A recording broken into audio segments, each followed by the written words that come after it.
கும்பராசி நேயர்களே, கும்ப ராசியில் பிறந்தவங்களுக்கு இப்போ வரைக்கும் பார்த்தீங்க அப்படின்னா கவலைகளெல்லாம் பார்த்தா மூட்டையாக வச்சிட்ருப்பீங்க.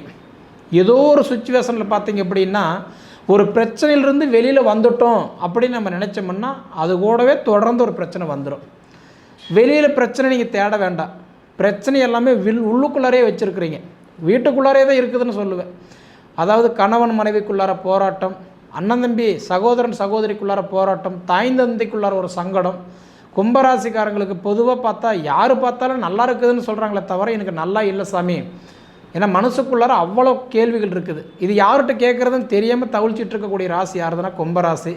ஆனால் உங்களுக்கு குரு பகவான் உங்கள் ராசியை 9ஆம் இடமாக பார்த்துக்கிட்டு இருந்தாலும், ஆனால் இன்றைக்கி அடுத்தது 17ஆம் தேதி குரு பகவான் அதிசாரம் வாங்குறாரு. 17 தேதிக்குள்ளார ஓரளவுக்கு நல்லா இருக்குன்னா நம்ம எடுத்துக்கலாம்.